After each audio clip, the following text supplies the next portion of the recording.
Welcome to Voices of Diversity. My name is Yorani Linares.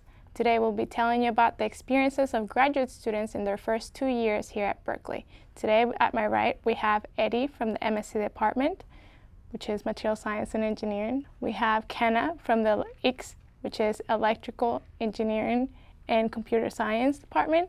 And we have Karina and Ibuka from the Civil Engineering and Environmental department. So why was UC Berkeley right for you? What made you pick UC Berkeley? Did you have anything that attracted you to this school? Well, I'll start. I applied to here in Davis, and my decision to come here was based solely off of the fact that this program, the program that I'm in, is the best program in the world. So I initially wanted to go to Davis because I was more familiar with Davis and I knew the professors, but I can't really turn down an opportunity to go somewhere and learn from the best. So in that situation, I think this was the better decision, and it has been the better decision since coming here. So that was my reason. Yeah, the same with Ibuka. I applied to several schools, in the process of applying, and it just also has a great environment, and not only the #1 program in the nation, but the professors are amazing. The research that is going on here, it's #1. So it was definitely That was a pull. Exactly. I understand what you're saying. What about you guys? I began considering Berkeley when I came here for the Berkeley Edge Conference, which is a weekend conference where they recruit a couple of minority students to come experience the campus, talk to a few professors. And it was there that I felt that if I was to come here, I would have a lot of support. Prior to that event, I kind of felt Berkeley was a big school, obviously very good, but I didn't want to get lost in the shuffle. And after coming to Berkeley Edge, it showed me I can also go to a really good school and also have people there to support me. So that was very helpful in my decision. It's good. Yeah, for me it was the same also. Whenever I look at whether I want to go to an institution, I always look whether they have the resources that I need in order to perform the work that I want to perform. And for Berkeley, the campus has a lot of cutting edge equipment for my material science research. But on top of that, they also have a lot of equipment at Lawrence Berkeley. So it's a really big advantage to have a national laboratory in your backyard. And so having access to not only the campus, but the national laboratory resources is like a very unique experience. And then the second thing I look at also is whether the university as a whole also aligns with what I believe in. And Berkeley is very, very good at having outreach and programs for minorities so they can pursue the higher education. So I felt like their beliefs aligned with my beliefs. It was the best of both worlds, the scientific and the social kind of impact. Well, those are really good. That's a good startup. So tell me a little bit more about that decision, because I'm sure you had several schools that you were trying to pick from. And yes, you mentioned Berkeley is unique. It's #1. How can you compare? It has a great program. It has great professors. But for you, once you got here, did you feel that was the right? Was that true once you started? Once you navigated, once you were already here, was that the thing that attracted you as well? Or, were you happy with your decision at the end of the day? I think I did. At the beginning, I'm not going to lie, I was a little intimidated. Just because, it's a different transition, you move, you have to get used to the system. So it's at the beginning is, I guess, a little bit, overwhelming. But once I started taking classes and once, I met my other peers, I felt, this is nice, I like it. And, once you become familiar with your professors and graduate school is a lot more specialized in what what your studies. And I was happy with what I was learning at the end of the day. So yeah, it was pretty clear that I made the right choice. Okay. What about the rest of you guys? For me, it was the same. Like I like to have the feeling that I'm doing something, and as soon as I got here at my lab, things were starting to pick up the pace of the experiments. So I got to transition in a very fast pace, and I got to see some really cool experiments and some results. So it's very satisfying to get that feeling of I'm actually doing and contributing something for the community. And also, I also join a lot of organizations for equity and inclusion, and the pace at which they move is also very rewarding, because you get the feeling they're actually contributing something every day. So it was the very best decision. Yeah. One of the things that I wanted to ask you about this was, you know, normally when you apply somewhere, you have this idea of what the place will be like.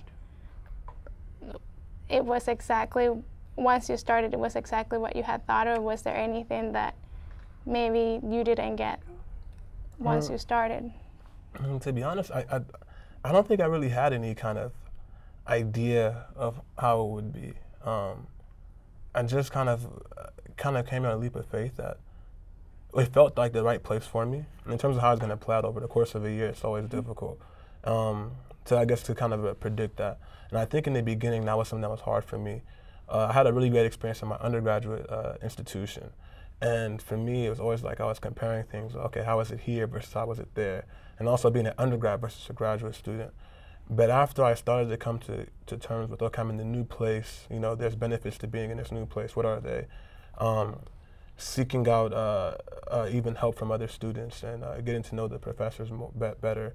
And also just trying to understand how graduate school works. Once I started to focus on that, as opposed to how it was so different from what I had before, I definitely coped a lot better with being here. That's fantastic. Thank you. So let's move on to the next question. Who is your support system here at Cal?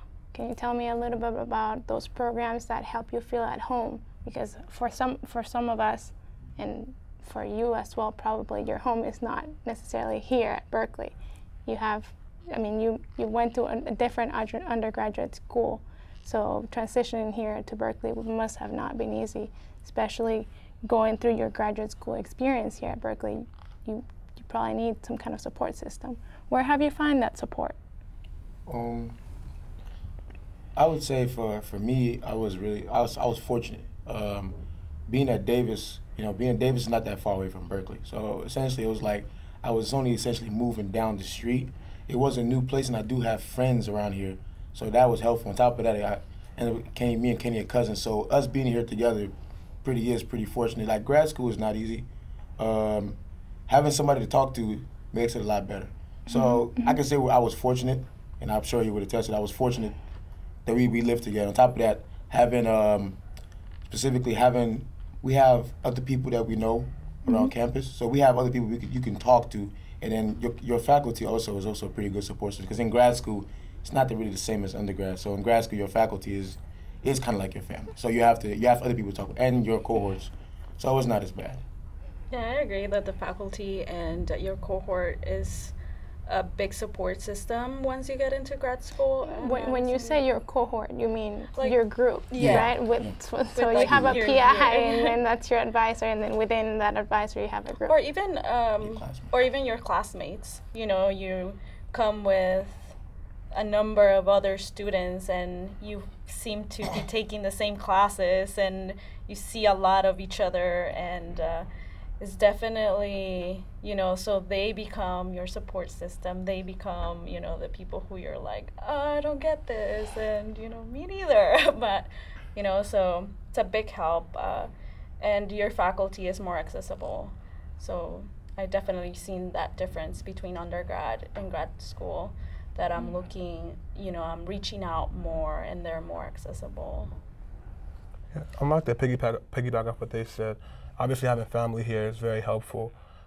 Meeting friends and different activities you might do. Like, I like to play basketball, go to the gym, so I meet a lot of people there. But I will say, your cohort, the relationship with your cohort is very special.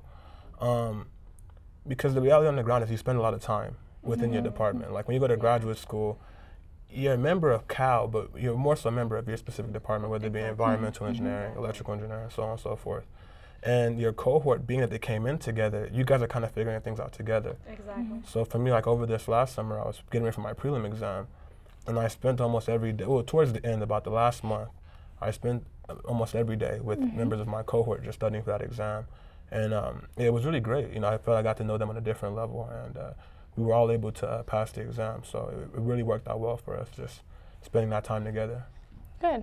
Yeah, I agree with that. Like, I consider my support system into like 3 different teams, and the primary team is, like you said, like your cohort, your peers, your lab mates, your classmates, because they go through the same experiences that you go through, so they know exactly what you need, and you can study with them, like you said.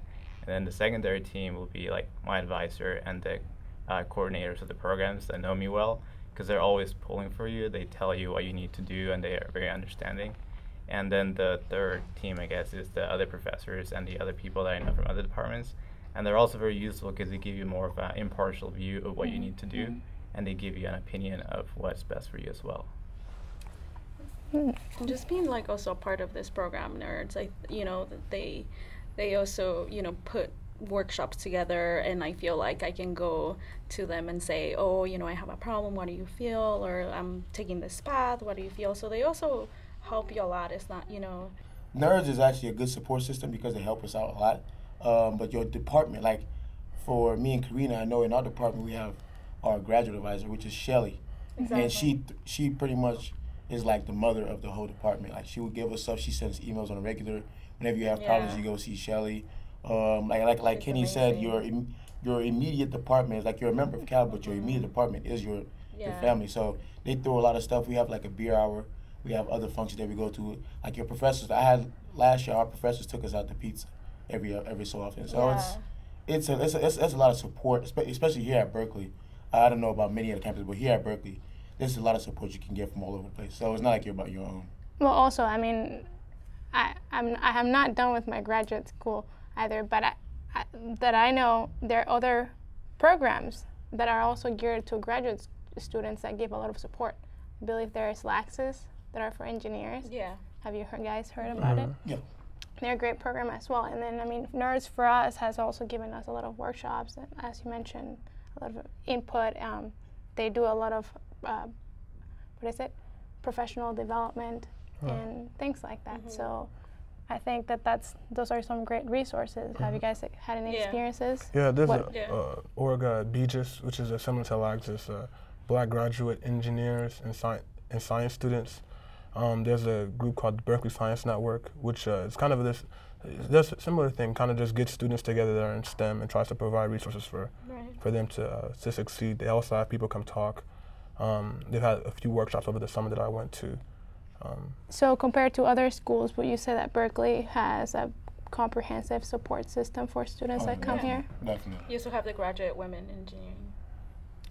So, right. I mean, you can find very, you know, like whatever group you feel groups. identified with, you will find some kind of group for you. Definitely. Well, that's good. I think we're ready to move on to the next question. So tell me a little bit about the research that you're doing here, or what will be the research, if you don't have one yet, that you will be working on. I don't really have. I don't really have a specific research I'm working on, but I am looking into the area of soil behavior in geotechnical engineering. That in its own is broad. Being that we have a specific access to funding, you're not as easily thrown into or forced to do a specific research as most other people are. This support has helped me out because I get to pick whatever research I want to do. So my specific area would be soil behavior. I'm looking to do something possibly with modeling of soil behavior, and with modeling specifics, I don't really know what I'll be modeling at this point, but I know it would be geared towards modeling and soil behavior. So that's what I'm looking forward to doing. And although we're in the same department, I'm an environmental engineer, and I do very different work. I specialize in water quality, and I am doing research into finding more ways to make wastewater treatment more sustainable and self-sufficient. So that's a good project. What about you guys? So I haven't really done. Well, I've done some research. I can't really say I have a particular research topic yet in terms of something that I'm constantly working on. But I'm in the electrical engineering and computer science department. They break us up into different groups. So I'm in the control, intelligence, and robotics area. And so some of the work that I've done has consisted of parameter estimation or system identification of various systems, whether they be autonomous or just systems that, I guess it is a little bit difficult to explain, but just not do a lot of math. Okay. Okay, that's a good explanation of it. Yeah, for me, I conduct research in the semiconductor area, and I specialize in the synthesis of semiconductors. And specifically, I work with graphene, trying to grow graphene on metal substrates. And the reason why we need that is because in the semiconductor industry right now, silicon is the only viable material for electronic devices. So my work is trying to create an alternative for industry so that I can use a better electronic material for electronic devices. So those are great topics, by the way. That's a good job picking your research. But what got you to pick that specific topic? How did you know that you wanted to study that? How do you know that you wanted that specific advisor that was working on that? Well, my advisor, when I came to Berkeley, because if I had stayed in Davis, I would have had an advisor that I was going to work on, and I was going to work on something different. But when I came to Berkeley, the advisor that I finally chose was somebody who I felt was more. It wasn't even about the research topic. It was more about his personality and his enthusiasm towards his field, towards his specific expertise, and his expertise was soil behavior and numerical modeling. And the way he taught the classes, just that I gravitated towards that aspect of, his way of teaching, and he pretty much made me fall in love with that topic. So that's why I'm going into soil behavior. So it was contagious. Essentially, yeah. Essentially.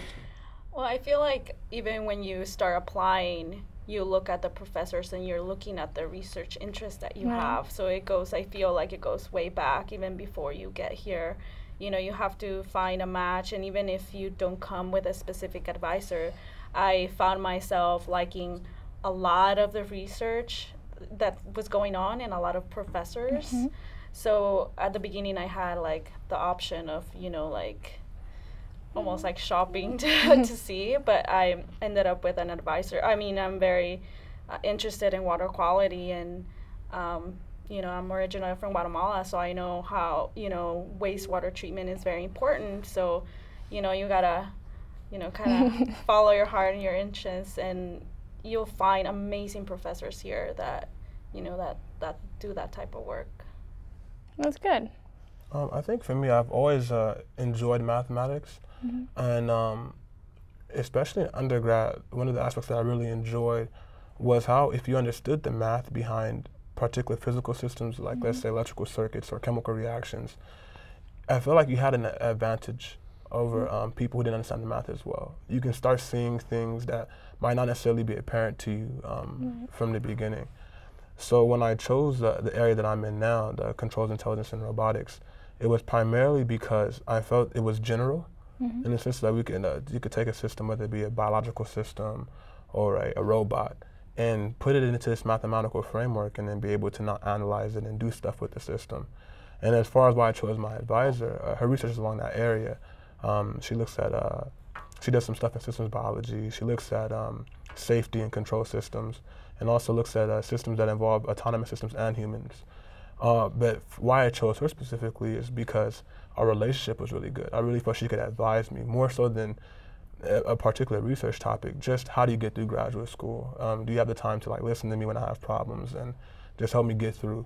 I think that was big for me, more so than just, okay, this is the coolest research in the world. It was more so about that advisor-advisee relationship.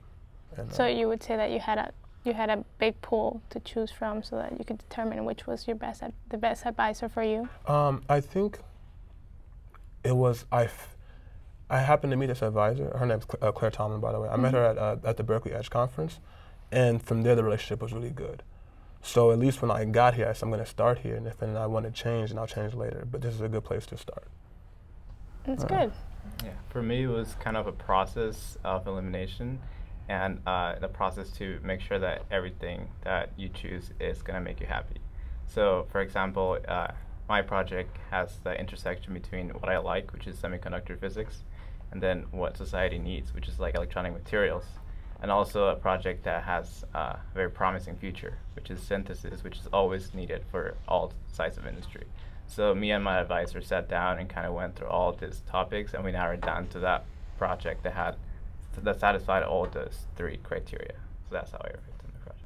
So now that you're all second years, how can you tell me some strategies that allowed you to survive and thrive during that first year here at Cal? I think it goes like with the support system as well. Just make friends with your cohort.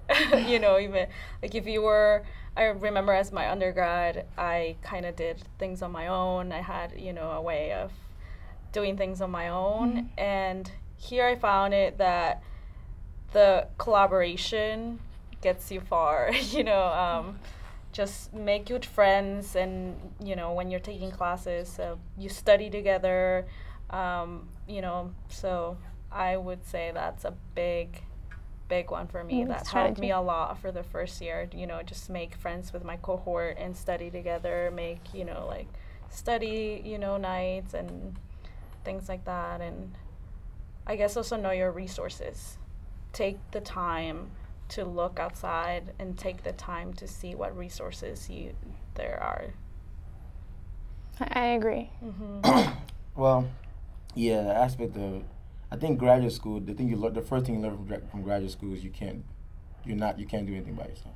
You're essentially useless on your own. So essentially, the aspect of graduate school, I believe maybe at the beginning. I think the whole time, because the aspect of it is you can't function on your own. Because engineering predominantly is just engineering in general, despite our different backgrounds, is generally an interdisciplinary field. So you cannot do any kind of topic or any engineering project on your own. That is true. You do a lot of collaboration. So for me, it's like, I got that. Luckily for me, I got that from undergrad. So I've been working in teamwork, but when I came here, the demand is much more.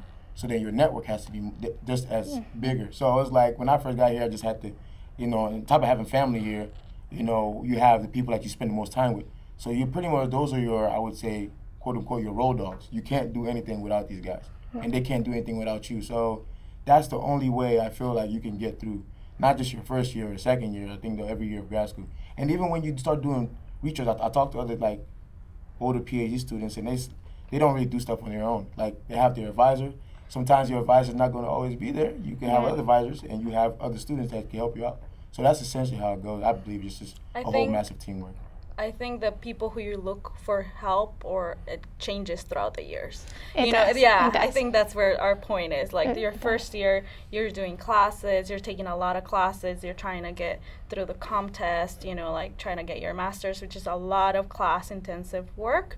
So then I think your first year, it's like your peers and your resources. Now the second year, it's a little different. You know, you come, you know, a researcher, and your advisor becomes, you know, now you're trying to push for that master thesis, and you're not so worried about that preliminary examination that you have to do your first year. Exactly. I agree. I was there. Yeah. I think getting into the first year, I think you have to be very forgiving of yourself, or forgiving of your past.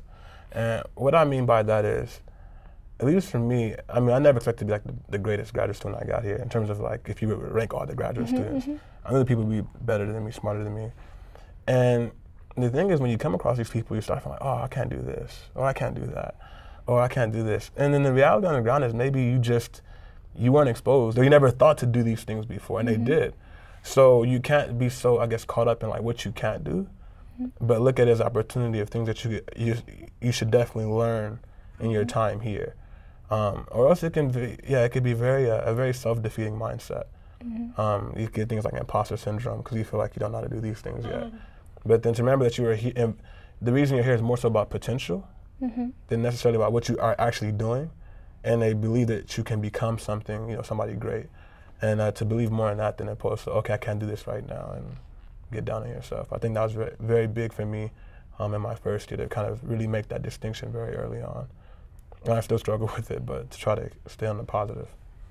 Just to piggyback off of that, that's essentially why the team stuff is pretty good. Yeah, because for me, like what he was saying, like when I first got here, you're competitive. I'm like a lot of people, I'm very competitive. So you compare yourself to everybody else. You're like, this person can do this well. This person's really good at math lab. This person's this and that. I can't do any of this stuff, man. I'm pretty useless. But then you have to sit there and fight yourself on a daily basis. Like I had to literally fight myself on a daily basis and have to remind myself consistently that you're here because you're supposed to be something greater than what you are at this moment. You went through the, elimination process and you got here and it was because of something. Yeah. They saw something in you. Exactly. When you put them all together, you may not be the greatest at Mala, but you contribute something to the team. I mean, you have something unique. Exactly. Yes. I mean, that's why you're here. They choose very. What's the yeah? So you always bring something to the table, no? But that is true. What Kenan said. Like, don't compare. Just contribute. Yeah. Just know that you're unique. Exactly. It's a painful process, though. Everybody's special. It's a painful process. Yeah. It's a humbling experience. It's a lot of It there's is. a lot of misery that goes with that. That's a good one. It's a painful It's a process. humbling. I didn't know this. We haven't heard from you. Well, you guys have said all the key points. Yeah, just like you said, it's very easy to stay within your group and not know anyone else besides that because you spend so much time within. But it's very important for you to go outside your group and to other groups in your department and then go across departments because that goes along with the second advice, which is plan ahead because you need to know when things are coming up. For example, in my department, the preliminary examinations are the second semester you get in. So it's very important for you to start forming study groups as soon as you get here the first semester. Form the groups, study together, and then after that you have your quals, which you need like faculty from other departments to serve in your committee. So if you don't have those relationships from before, you're not going to be able to do that. So it's very important to go out and like make connections. Right. Also, we're talking about thriving. I think you need to do things outside work. Oh, yeah. Like go like explore. I mean, sounds like we just do that as study, but you go to the gym, you go hiking. There's so many options outside. That actually does lead us into our next question. So our next question is, what advice would you give students who are planning on applying to Berkeley, and especially graduate programs in the STEM field? Prepare to suffer. Prepare to suffer. No, it's not essentially just as anywhere else. If you want to get something of quality, you're gonna have to have to pay a lot of money for it. So here you're getting a quality education. You just got to pay with time, essentially. So you got to allocate a lot of time. That doesn't mean you should spend all your time suffering or all your time studying, but essentially, like, you should make time for, like, I make time to do other stuff. I love video games. You're not gonna stop me from playing video games. No, not today, not tomorrow, not ever. I love video games. I like to play basketball, and sometimes I just like to go to, like, for me, I enjoy staying at the highest peak of places. And Berkeley is perfect because there's like LBL and the hills over there. You can go there and you have a panoramic view of the whole Bay Area. Yeah, so it's very serene. So at that point, you just go there and you just sit there and watch, and then you can relax. So you don't have to, like, tear yourself down on a daily basis. You can regenerate. Is this advice for students that are coming or that are planning on applying with the application process? Well, with any kind of advice. I mean, think about yourself in undergrad. Right. Sort of like what advice would you give yourself? I think the best thing that I did for myself was I took the time to apply to the Berkeley Edge Conference. Okay. I was kind of debating whether I should do it or not. It was a very long application, and I was like, Berkeley's nice, but I really want to write 2 pages worth of information. It was during the summer. I'm like, I'm still on vacation, but I did it, and I came, and I think that's the best advice I can give is, if you're seriously considering a school, try to visit. A lot of schools have different programs, like the Berkeley like the Berkeley Edge Conference. I know I did one at Michigan. I did one at Illinois. If you can go on those things, and they're paid trips sometimes, just go there and visit the school. Try to talk to a professor. You have to get somebody in there, and try to use leverage that person helping you write your statement. Not necessarily write it for you, but like you write it and have them kind of critique it for you. I think that definitely helps. And talking to other graduate students that are already there, I think definitely gives you a leg up when it comes to applying to the school. I agree with that. Like, I think what you said is very true, that when you're thinking of applying to a school, one of the first things that happens when the deadlines approach is you think about, maybe I shouldn't apply. Yeah. So the first thing you should do is commit and apply, because it might open a lot of those opportunities. Yeah. And then the second advice, like you said, is get to know the professor. if you had the chance to go talk to them in person or email them, that makes a huge difference, because that's what makes or breaks your application. How well do you know that professor? And it's good for you too, because you don't want to go into a lab without knowing the professor. You're going to be working with them for the next 5 years. So you need to know whether you understand the dynamics of the group, whether you like the research, and whether you like how the professor handles the group itself. So you need to know the professor. Yeah, visiting is a big deal. Like, I came here to visit. I was told to come visit. I was reluctant to do, but I was told to come visit, because when you visit, you're no longer just a name on a paper. You know, it can actually help you out in the application process. You go visit first, oh yeah, and they like you. You make a good impression. Your name sticks out more to them, despite other stuff, despite maybe GRE school or grammar error and your stuff. You'll still stick out. You know, it's not really a big deal. So personalizing the situation is very important, and I think that's one thing you should look to do. And also, apply if you're scared to apply. I shot myself down for applying to Berkeley. The only reason why I applied to Berkeley was because my friend was like, the worst they could say is no, and they already said no once. This was an undergrad, so it can't really be that bad the second time. So I applied, and then when I got the email, I got an email saying Berkeley Berkeley and whatever it is that you get. Congratulations. It wasn't it just said Berkeley, and from the professor's name, I'm like, oh, here goes my rejection letter. I was in the middle of class, I'm like, okay, I'm about to get rejected. So I already braced myself for rejection, and I pushed it, and I'm reading, it's like, oh yeah, dear Mr. Like, oh, here we go.